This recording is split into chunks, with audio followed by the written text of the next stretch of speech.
हम कल हमने ऑडियो कॉन्फ्रेंसिंग के बारे में बात किया था इसके पहले क्लास में। आज हम इसके बाद के बारे में बात करेंगे, वीडियो कॉन्फ्रेंसिंग के बारे में। कुछ सीमाएं होती थी ऑडियो कॉन्फ्रेंसिंग में, ऑडियो आपका जो कॉलिंग में हम कल देखे थे क्या लिमिटेशंस थी, उन सबको जानने, उस सबको ओवरकम करने के लिए फिर ये कॉन्सेप्ट आया, जैसे आपने सर देखा था कि डिवाइड क्या सर था। हाँ जी बताएं। प्रणाम सर। सर मैं कुछ कहना चाहती हूँ। सर मैं हाँ बोल रही जी। हूँ कि एक फुल स्टॉप तक आप प्लीज लाइन को ट्रांसलेट करेंगे ना, तो सर जो हिंदी मीडियम वाले हैं उनको बहुत सुविधा होगी, और जैसे मेरा भी हिंदी मीडियम ही है तो मुझे भी बहुत अच्छा लगेगा। हाँ तो मैंने अनुवाद तो कर दिया था, जैसे जैसे ये देखो, जैसे मैरिट डिमेरिट है। मैरिट का मतलब अब आपको पता है कि मैरिट मतलब क्या हुआ, कि उनके जो पक्ष में होती है, जो उसके फायदे होते हैं उसको मैरिट कहते हैं। डिमेरिट मतलब जो फायदे हमारे, उसके जो लिमिटेशन मतलब जो घाटा होता है, तो जो हमारे कमियां होता है उसको डिमेरिट कहते हैं। तो मैरिट में क्या होगा, आप देखते हो कि जब ऑडियो, आप खुद ही बताओ क्या क्या आपका फायदा होता है जब आपका ऑडियो टेक्नोलॉजी से जब आप बात करते हो, मतलब जब ऑडियो कॉल करते हो, तो इक्विपमेंट जितने भी होती है, जो मशीनरी होती है, required to setup audio conferencing is simple and less expensive. इसका मतलब क्या हुआ, जो मशीनरी होती है उसको सेटअप करने में ज्यादा कुछ आपका नहीं करना पड़ता। आप बताओ, जब आप व्हाट्सएप पे किसी को ऑडियो कॉल करते हो कुछ करना पड़ता है? कोई बहुत बड़ी जानकारी की जरूरत होती है, आप बस कॉल कर लेते हो या ग्रुप कॉल कर लेते हो। ये इसका मेरिट, आपका मतलब मेरिट है, मतलब फायदा है। और लेस एक्सपेंसिव, कोई ज्यादा खर्चे होते नहीं है, डेटा का जो खर्चे होते हैं वही उतना ही है, और डेटा आजकल बहुत सस्ता है, तो आप इसे ये फायदा होता है। डिमेरिट में क्या है, मतलब कमियों में क्या है, difficult to explain the abstract concept on audio. Audio में कॉन्सेप्ट को डिटेल में समझाना मुश्किल होता है। जैसे मान लो अगर मैं बायोलॉजी पढ़ा रहा हूँ, तो बायोलॉजी में सेल पढ़ा रहा हूँ मान लो, तो सेल के अंदर आप अगर बोलोगे तो बहुत कुछ आ जाता है उसमें। साइटोप्लाज्म है, आपका न्यूक्लियस है, फिर आपको उसके भी बहुत से 9 पार्ट है, लाइसोसोम्स है, बहुत सारी चीजें।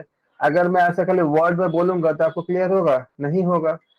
तो ये है, उसको मुझे दिखाने पड़ेंगे। जब दिखाएंगे, अब मान लो कि मुझे किसी चीज को समझानी है, अब मैंने एक इक्वेशन ले लिया, मैं खाली ऐसे बोल दिया कि देखो मान लो कि x square plus 5x plus 6 is equal to 0। अब इसको सॉल्व करो, ऐसा करो कि इसको एक्स स्क्वायर ब्रेक कर दो, 3x plus 2x plus 6 is equal to 0।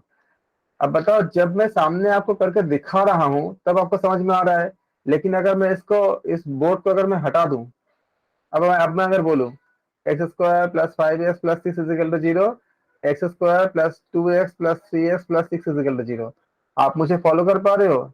शायद नहीं। इसलिए ये इसका सीमाएं होती है ऑडियो कॉन्फ्रेंसिंग की, कि जब हमें कुछ एक्सप्लेन करनी होती है तो हमेशा वो बहुत ज्यादा फ्रूटफुल नहीं होता। लैक्स ऑफ विजुअल इंफॉर्मेशन होती है, हम इसको दिखा नहीं पाते। तो जहाँ पे डायग्राम का नीड होती है, खासकर जो बायोलॉजी के चैप्टर्स हो गए, कभी ज्योग्राफी के हो गए, हमें मतलब मैप दिखानी है तो उसको हम एक्सप्लेन नहीं कर पाते। मेरिट में क्या होता है, ऑप्शंस फॉर सिलेक्टिंग टेलीफोन और speaker phones are and are telephonic network are, नहीं नहीं, बहुत से आप इसमें, आप स्पीकर फोन में या टेलीफोन नेटवर्क में आप इसको ज्वाइन कर सकते हो। और डिफिकल्टी में क्या होता है, डिमेरिट में, it is difficult to learn through the audio information only. खाली ऑडियो से आपका सीखना हमेशा फ्रूटफुल नहीं होता, क्योंकि एक आपको डिस्प्ले चाहिए होता है। जैसे हम भी अब बात कर रहे हैं, अगर मैं पीडीएफ ना दिखाऊं तो शायद वो चीज मैं आप तक नहीं ना पहुंचा पाऊं जो पीडीएफ के साथ हम पहुंचा पा रहे हैं। तो ये इसका सीमाएं होती है। इसी तरह से audio conferencing can be easily recorded by the students themself for references. आपके एंड पे भी ऑडियो का आप रिकॉर्ड कर सकते हैं बड़ा आराम से, क्योंकि डेटा भी ज्यादा नहीं खर्च होता और आपका स्पेस भी ज्यादा नहीं लेता। इसका डिमेरिट क्या है, कि scheduling on is necessary and coordination between teachers availability and student convenience is needed. अध्यापक के आपका उपलब्धता होना चाहिए और छात्रों की कन्वीनियंस होना चाहिए, सुविधा होना चाहिए। ये सारा चीज अगर नहीं होगा तो आपका नहीं मिल पाएगा। कभी कभी हमारा आवाज भी डिस्टर्ब होती है, तो वो भी अगर नेटवर्क अगर सही नहीं होगा तो हम ठीक से उसको रिकॉर्डिंग नहीं कर पाते। अगर बाहर की आवाज अगर आएगा आएगा तो अनवांटेड साउंड भी आ जाएगा, तो उसको हम अच्छे से नहीं समझ पाएंगे। Student can participate in the conferencing from anywhere. फायदे में क्या है, आप दुनिया के किसी भी कोने में रहो, आप जोड़ पाते हो, पार्टिसिपेट कर पाते हो। डिमेरिट में क्या होता है, since eye contact is not possible, क्योंकि हम देखो, मैं भी आपको देख नहीं पा रहा हूँ, आप में से कितने लोग सो रहे हो या आप खाली लॉगिन करके छोड़ दिए हो या रिप्लाई नहीं दे पा रहे हो, तो वो मैं नहीं कर पा रहा हूँ, मुझे पता नहीं है कि कहाँ कहाँ क्या चल रही है। लेकिन ये अगर क्लासरूम होता तो हम देख पाते, हम समझ पाते कि क्या दिक्कत है, और कोई हम किसी से पूछते तो उनको जवाब देने पड़ते। तो ये आपका जो अटेंशन को देखना मुश्किल हो जाता है, जो कि आजकल मतलब आप देखते ही हो कि स्कूल वगैरह में बच्चे लॉगिन करके छोड़ देते हैं, अगर स्कूल में जैसे छोटे छोटे बच्चे का अगर कभी कभी उनको ना करना हो तो ये सारी चीज हमें मिलती है कि इसको सीमाएं होती है। इनको सही करने के लिए हमने क्या किया, वीडियो कॉन्फ्रेंसिंग का मतलब बात आई। तो video conferencing is a line virtual connection between people in separate location for the purpose of communication, usually involving audio and often text as well as video। मतलब क्या हुआ कि वीडियो कॉन्फ्रेंसिंग जो है, ये एक आपका लाइन, आपका वर्चुअल कम्युनिकेशन होता है लोगों के बीच में, जो एक अलग अलग लोकेशन पे सब आप हो सकते हो, उसमें हम कम्युनिकेशन करते हैं। साधारणतः इसमें क्या क्या होता है, इसमें आपका ऑडियो होता है और चैट बॉक्स के साथ टेक्स्ट भी होता है। यहाँ भी आप मतलब जैसे टेक्स्ट में मैसेज कर सकते हो, एक टेक्स्ट आपका चैट बॉक्स होता है, और साथ साथ वीडियो भी होता है, जो आप देखते हो कि वीडियो का भी ऑप्शन होता है। आप में से किसी का वीडियो ऑन है, देखता हूँ, इतना तो हम लोग पढ़ रहे हैं, किसी का वीडियो ऑन नहीं है, तो ऑप्शन होते हुए भी हम इस्तेमाल नहीं करते, और हमें पता नहीं चलता कि एग्जैक्टली अगर आप लोग यही कहा जाए कि वीडियो ऑन करना कंपलसरी है, तो शायद ज्यादा अटेंशन होता है, आप लोग ज्यादा अच्छे से पढ़ पाते हैं, और वीडियो ऑन करना चाहिए सबको, लेकिन ये सजेशन नहीं है। At its simplest, video conferencing provides transmission of static images and text between two location। Video से क्या होती है, हमें इमेज भी पता चलता है, और एक बहुत सिंपल होता है ये, और ट्रांसमिशन से हमें टेक्स्ट भी आगे एक दूसरे को टेक्स्ट कर सकते हो, और उनका लोकेशन भी पता चलता है। It is most sophisticated, it provides transmission of full motion video images and high quality audio between multiple location। हमें हाई क्वालिटी ऑडियो भी मिलती है और वीडियो भी मिल जाती है, इसकी इमेज हम अच्छे से देख पाते हैं। फायदा ये होता है कि इसका कि फायदा तो आप देखेंगे साथ सारा, they allow both audio and video communication.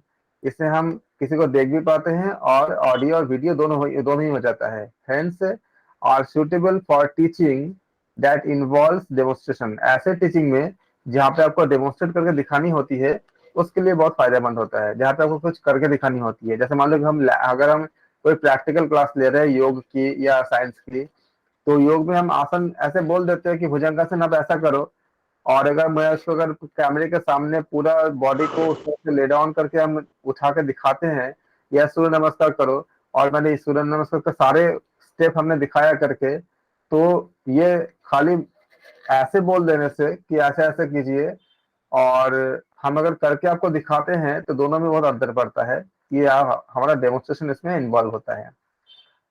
Disadvantage क्या होती है, ये एक्सपेंसिव होती है, क्योंकि डेटा ज्यादा खर्च होती है, are expensive, and infrastructure each each site may be unaffordable for many institution। क्योंकि इंफ्रास्ट्रक्चर में एक तो आपके पास कैमरा होना चाहिए, क्योंकि बहुत जगह पे, हालांकि आजकल मोबाइल फोन पे कैमरा तो होता है, लेकिन आजकल के लिए तो ये नहीं है, क्योंकि आजकल आप जो भी डिवाइस इस्तेमाल करोगे तो कैमरा बाय डिफॉल्ट होती ही है। चाहे आप फोन का आपका नॉर्मल फोन पे, सब फोन पे कैमरा होती है, या लैपटॉप लो या डेस्कटॉप लो, डेस्कटॉप में आपको लगाने होते, लेकिन आजकल लगा हुआ भी मिलती है। तो अगर आपका डेस्कटॉप पे कैमरा नहीं है, तो आपको उसमें खर्च करने पड़ेंगे, और लेकिन आप सस्ता भी हो गया है, बहुत सस्ता हो गया है, 700 800 600 में भी मिल जाती है। तो ये आपको मतलब, लेकिन वो भी किसी किसी के लिए अफोर्डेबल नहीं नहीं भी हो सकता है, डिपेंड करता है। ऑडियो के कंपैरिजन में ये इसका डिसएडवांटेज है, कि सबके लिए कंफर्टेबल मतलब अफोर्डेबल हो या ना हो। और दूसरी ये होती है कि इससे डेटा, अगर मान लो कि आप डेटा खर्च करने को रेडी भी हो, लेकिन डेटा अवेलेबल अवेलेबल भी होना चाहिए, नेटवर्क भी होना चाहिए। अब मान लो नेटवर्क नेटवर्क ही अगर पूरा पुअर होगा, आपके पास बहुत डेटा है लेकिन नेटवर्क ही नहीं काम कर रहा है, नेटवर्क बहुत आपका डाउन है, तो आप वहां पे नहीं कर पाओगे। फिर video video medium support visual related to lab experiments and animation and thus explain abstract topic. बहुत सी चीजों को, जैसे मान लो कि मुझे कोई आसन दिखानी है और मेरे पास आसन करने वाला कोई नहीं है, तो हम एनिमेशन के जरिए भी दिखा सकते हैं। 3D एनिमेशन, 2D एनिमेशन, आप तो जानते हो अच्छे से कि एनिमेशन कैसे करते हैं। एनिमेशन जैसे मान लो कि जो कार्टून मूवीज होते हैं, पिक्चर्स होते हैं, वो आपका एनिमेशन के सहारे ही होती है। वैसे ही हम अपने जो हम जिस चीज को हम समझाना चाहते हैं उसको हम एनिमेशन करके भी कर सकते हैं, लेकिन उसके लिए भी हमको वीडियो कॉन्फ्रेंसिंग की जरूरत, मतलब वीडियोस की जरूरत पड़ेगी। ये इसका एडवांटेज है। अगर हमारे पास रियल पर्सन नहीं भी होता है तो भी हम वीडियो से, ऐसे एनिमेशन से हम उसको एक्सप्लेन कर सकते हैं। अब मान लो कि हमको केमिस्ट्री का कुछ टीचिंग करनी है, तो केमिस्ट्री में आपके आपके पास क्या है, एसिड है, बेस है। तो आपने एसिड ले लिया, बेस ले लिया, और उसको आपके पास रियल एसिड रियल बेस नहीं है, लेकिन आपने उसका एनिमेशन एनिमेटेड मूवी बना करके आपने कर दिया, उसको दिखा दिया, लोगों को समझ आ गया। ऐसे ही आपको मान लो कि आप मेडिकल के बच्चे हो, तो किसी के बॉडी को कहाँ से काटने पे किस जगह पे क्या मिलेगा, हमारे पास अभी बॉडी नहीं है, लेकिन हम एनिमेशन के जरिए दिखा सकते हैं कि कहाँ पे किस जगह पे हार्ट है, किस जगह पे आपका लंग है, या किस जगह पे बॉडी का दूसरे ऑर्गन, किडनी कहाँ पर है, उसको हम अच्छे से दिखा सकते हैं। तो ये भी हमारा एडवांटेज है।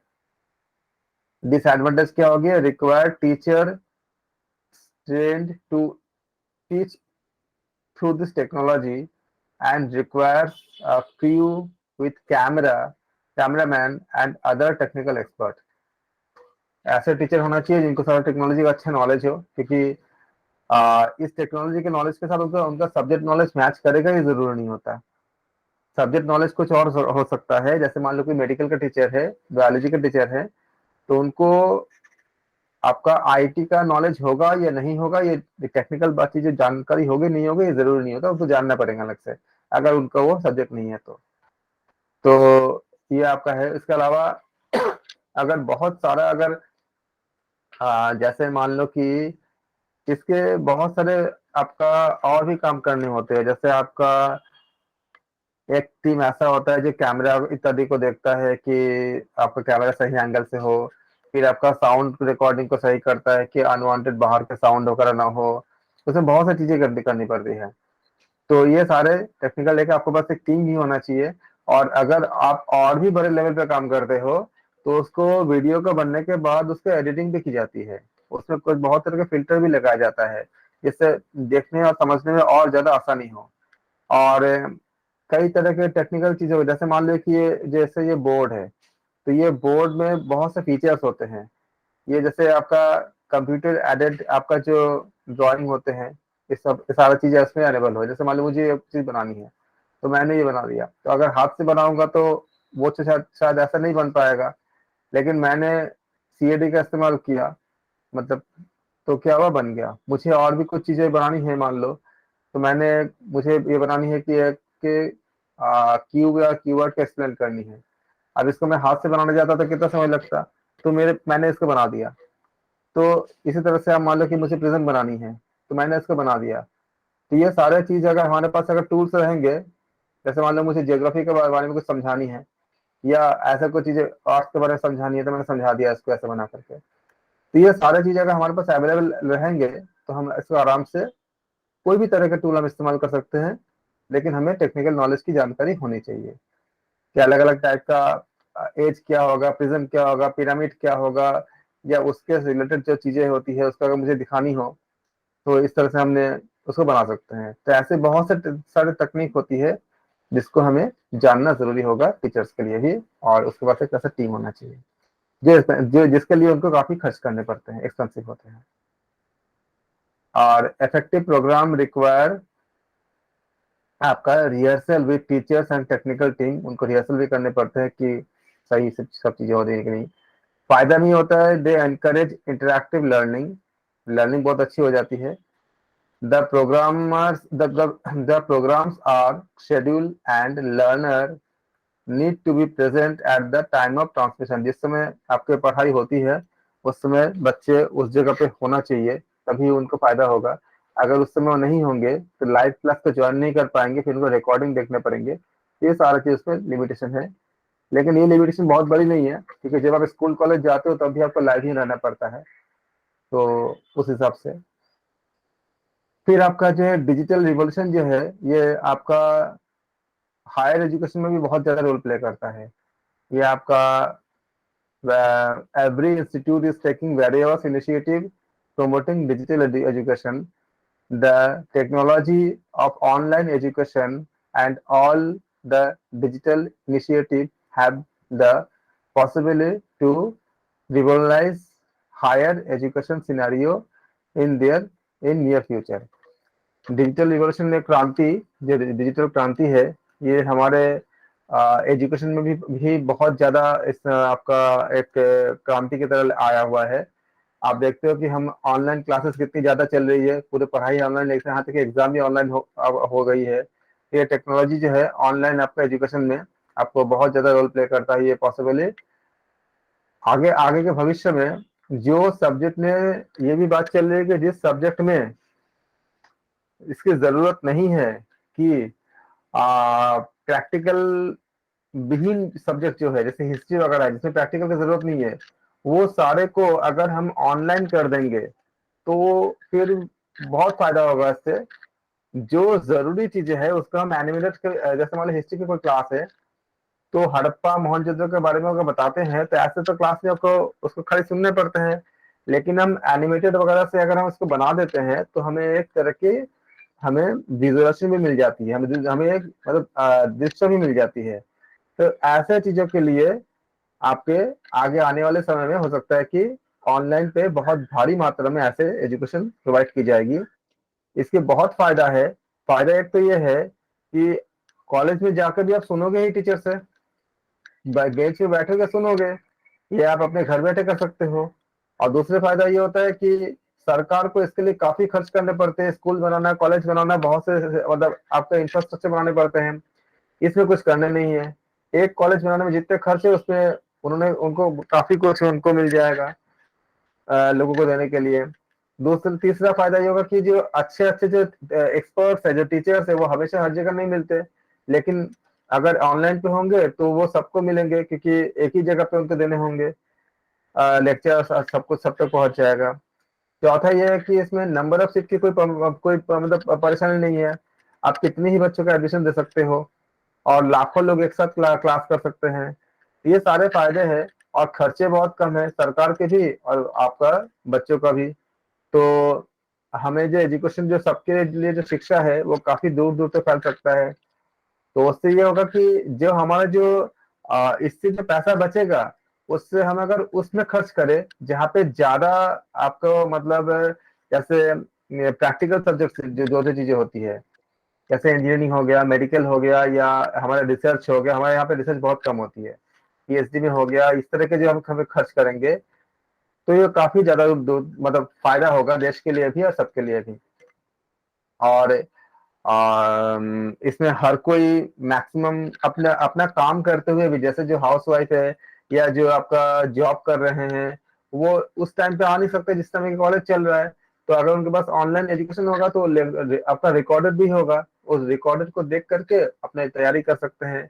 पीडीएफ से उनको बुक मिल जाएगी, बाहर से उनको बुक खरीदने की जरूरत नहीं पड़ेगी। इस तरह से बहुत से फीचर्स में आ सकता है।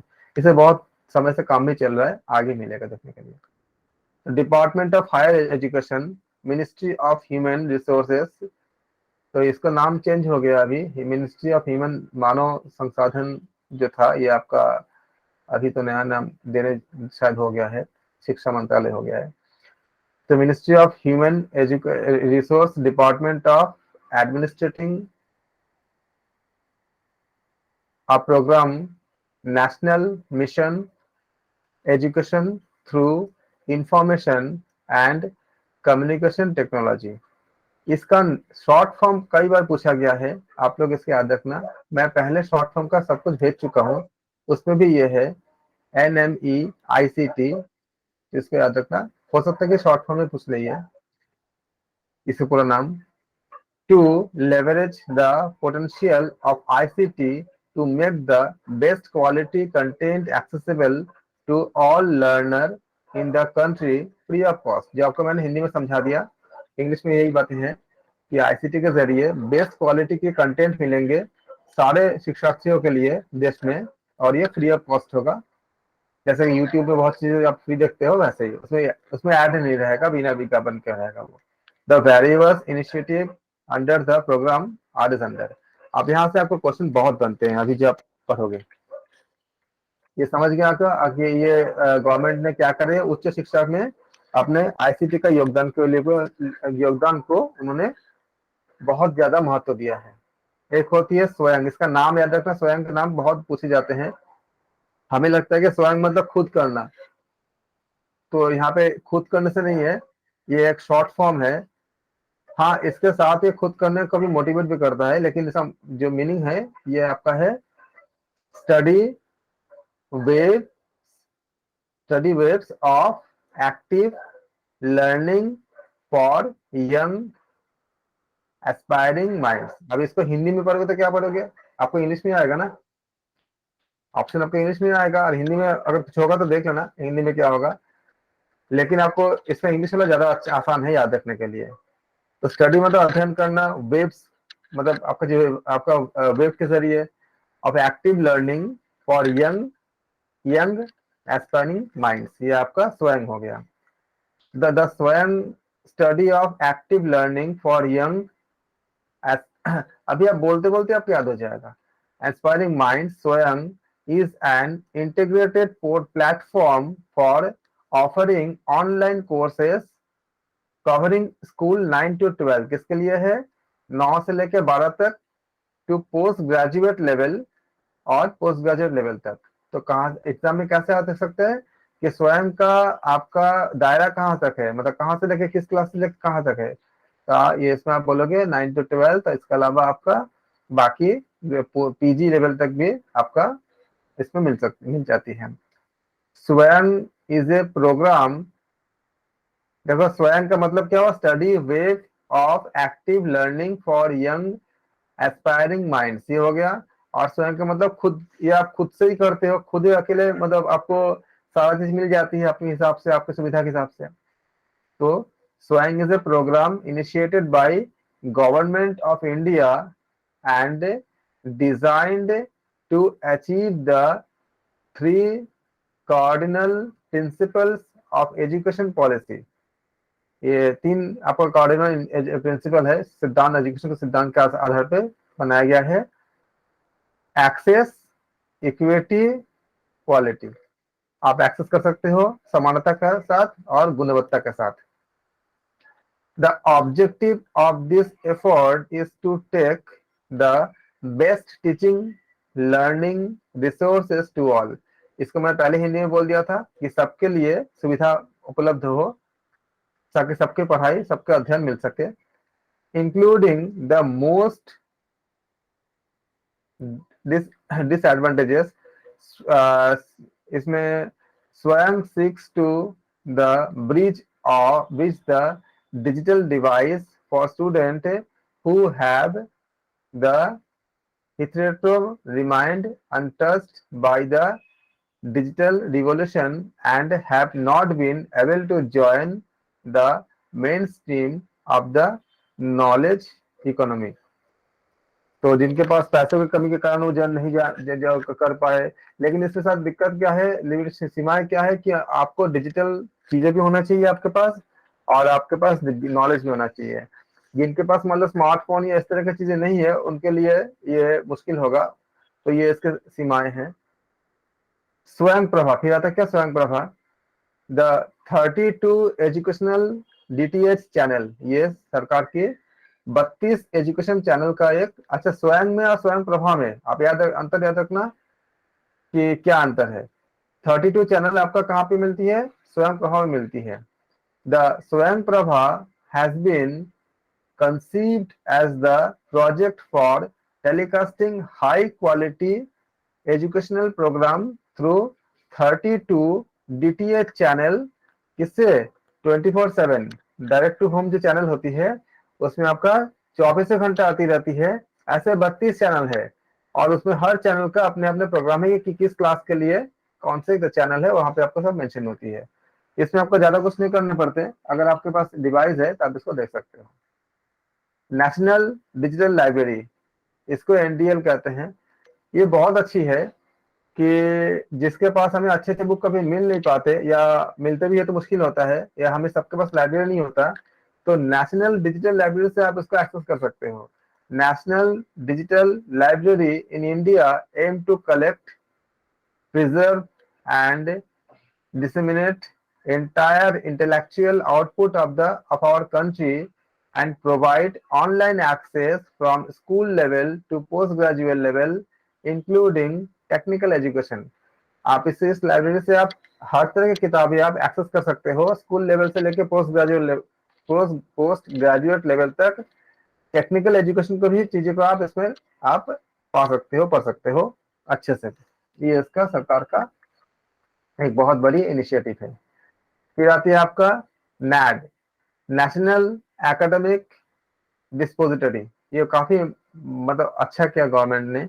नेशनल एकेडमिक डिस्पोजिटरी, नैड ना, शॉर्ट फॉर्म याद रखना, शॉर्ट फॉर्म पूछे ही जाते हैं। Facilitates digital issuance, storage, access and verification of academic awards issued by academic institution. यहाँ पे आप अपने, जैसे आपको मान लो ना, आप अपने सारा, आपको कहीं बोला गया कि ये सारा चीज आप जमा करो, तो आप अपने जितने भी आपका अभी तक जो आपने पास किया है, जो भी आपका सर्टिफिकेट वगैरह है, तो वहां पे आप इस तरह से नैड में, मतलब नेशनल एकेडमी डिस्पोजिटरी में आप सेफ रख सकते हो। वहां पे एक डिजिटल आपका इशुएंस होती है, स्टोरेज होती है, जहाँ पे आप अपने सारा कंटेंट को, सारा डॉक्यूमेंट्स को वहां पे आप जितने भी आपको अवार्ड मिली है, यहाँ के आपको लेकर मतलब ढूंढना न पड़े कहीं पे हार्ड कॉपी, वहाँ सारा आप सेफ रख सकते हो। फिर जो लोग आपका मतलब सर ये सर ये नेशनल एकेडमिक डिपॉजिटरी और डिजी लॉक एक ही चीज है या अलग है? तो डिजी लॉक में वही है बात है, नेशनल एकेडमी का जो आपका जो बता रहे हो डिपोजिटरी, वही है जो आप डिजी लॉक पर मतलब नाम जो था, उसमें आप पूरा वेरीफाई करके जो है अपने सारा चीजों को रख सकते हो। पहले उसको एक अलग फॉर्म में था, मतलब यही जी चीज है, आप उसको अपने चीजों को जो कंटेंट है उसके रख सकते हो। फिर जो लोग पीएचडी वगैरह करते हैं उनके लिए कुछ चीजें बातें हैं कि ई शोध सिंधु वगैरह, based on the recommendation of an expert committee of आपका MHRI has formed eShod Sindhu, merging three consortia initiative, namely UGC Infonet Digital Library, जिसको पहले था ये, और NLIST and INDEST AICTE, ये सारे पहले था। ये सारे को एक मिला करके ई सिंधु बना दिया गया, ये ई Shodh Sindhu. E Shodh Sindhu will continue to provide current as well as archival access more than 15,000 crore of, सोचो इतने सारे जो है रिव्यू आपको किया गया है, पीयर टू पीयर रिव्यू में इसमें किया गया है, ये सारे हम इसमें पा सकते हैं। इसमें आपका जर्नल मिलेंगे, अगर आपको मान लो कोई पीएचडी करना चाहते हो, आपको कोई जर्नल जानना है, तो ये सारे वहां पे मिल जाएंगे आपको, journals and number of bibliography. Sir ये हाँ जी, MHRD का है ना? हाँ उसी का सारा पूरा ईश और सिंधु में। जो लोग आप लोग अगर आप पीएचडी करना चाहते हो या फिर कुछ जानना चाहते हो, कुछ सर्च करना चाहते हो कि पहले क्या क्या जर्नल कहाँ क्या निकली हुई है, क्या क्या है, आप यहाँ से आप ईश और सिंधु में आप जाओ और जा करके सर्च करोगे, उसका पूरा उसमें जो प्रोसेस है उसको फॉलो करोगे, तो आपको 15,000 करोड़ सारे सोचो अभी तक मतलब रखे रखे गए हैं। तो आपके जो इंटरेस्ट का चीज है, ऑलमोस्ट पॉसिबिलिटी कि मिल ही जाएगा आपको। जैसे बिब्लियोग्राफी से लेके, साइटेशन से लेके, ये साइटेशन वगैरह क्या होती है, हम जब रिसर्च के चैप्टर में से पढ़ा चुके हैं, हर एक चैप्टर का बहुत, हर एक टर्म का ही बहुत डिटेलिंग है, एक एक टर्म पे पूरा शायद वीडियो बनी हुई है कि बिब्लियोग्राफी कैसे बनाते हैं, उसका नेमिंग कैसे, उसका सारा चीजें। साइटेशन क्या होती है कि आपके रिसर्च को कितनी बार देखा गया है, कितनी बार पढ़ा गया है, ये सब चीजें आपको वहां पे मिल जाएंगे इसमें। तो फिर आपका जो फैक्चुअल मतलब उसका जो फैक्ट होते हैं कि का डेटा क्या होती है, सारा डेटा, उनका डेटाबेस, और हम उसका different disciplines and in different disciplines from the large number of publishers and aggregators to its member institution, including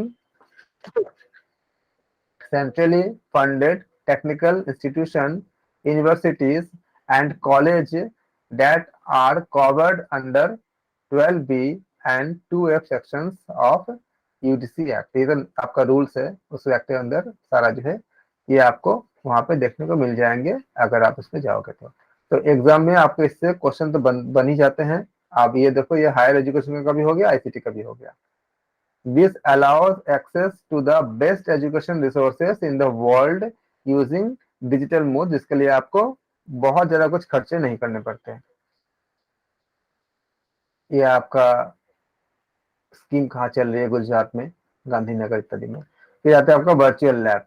virtual lab आप देखो, जैसे कि ओ लैब है एक है, आप अपने बच्चों को अगर कुछ पढ़ाना चाहते हो तो उसमें वर्चुअल लैब मिलती है आपको।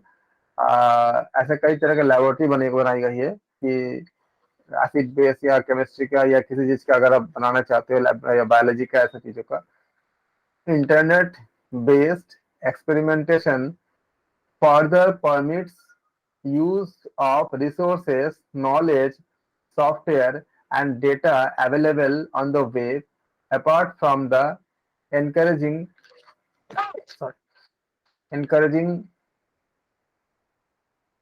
skillful experiments being simultaneously performed at the points separated in a space and time। ये सारे जो आपका जो प्रयोग है, जिस प्रयोग का हम करके हम जानना चाहते हैं, जैसे आपका साइंस का, केमिस्ट्री का, बायो का, ऐसे बहुत सी चीजें ऐसी होती है जिसका हमें एक्सपेरिमेंट करने पड़ते हैं।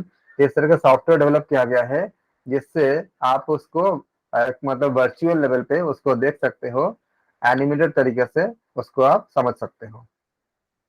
ये आपका हो गया वर्चुअल लैब हो गया। अभी हम पास्ट ईयर क्वेश्चंस कराएंगे आपको।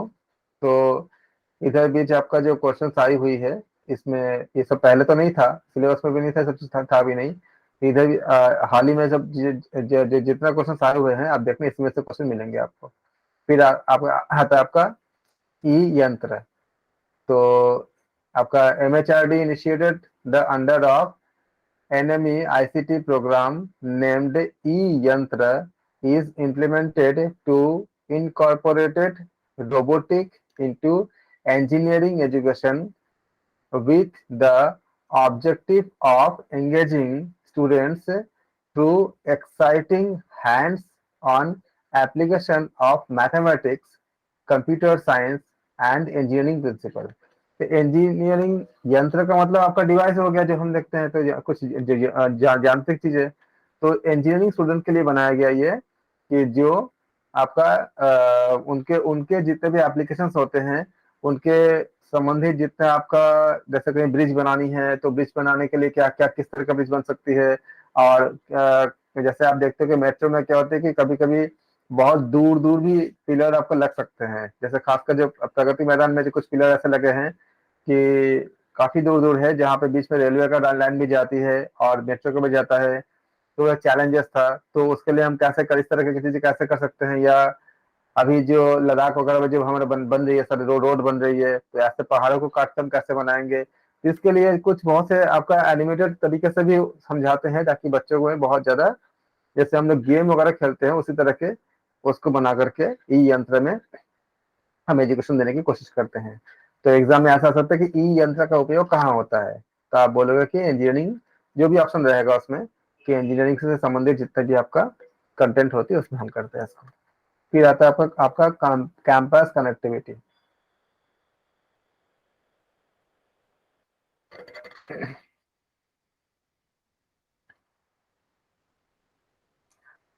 Campus connectivity established of GBPS connectivity to the universities and 2512 kbps broadband connectivity to colleges have been provided under the NME ICT।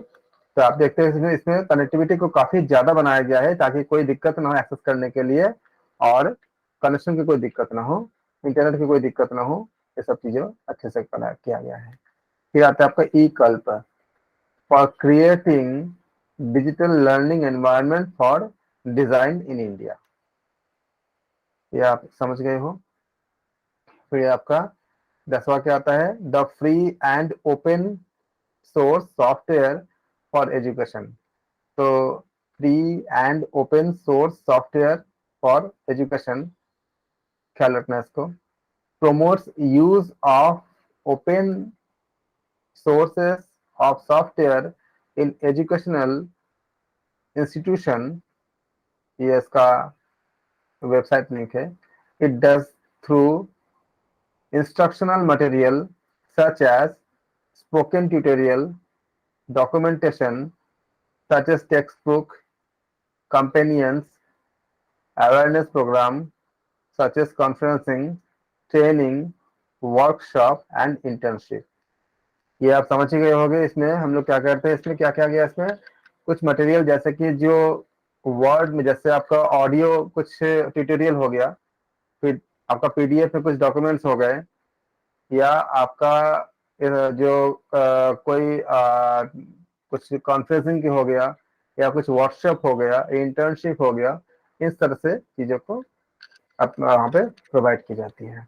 तो आज हम यहाँ तक रखते हैं। हम इसके बाद हम आगे के सेक्शन में, अगले क्लास में शायद ये खत्म हो जाएगा, फिर आपको हम पास्ट ईयर क्वेश्चंस करवाएंगे। प्रार्थना कर लेते हैं। सर्वे भवन्तु सुखिनः, सर्वे सन्तु निरामया, सर्वे भद्राणि पश्यन्तु, मा कश्चित् दुःखमाप्नुयात्। ओम शांति, ओम शांति, ओम शांति।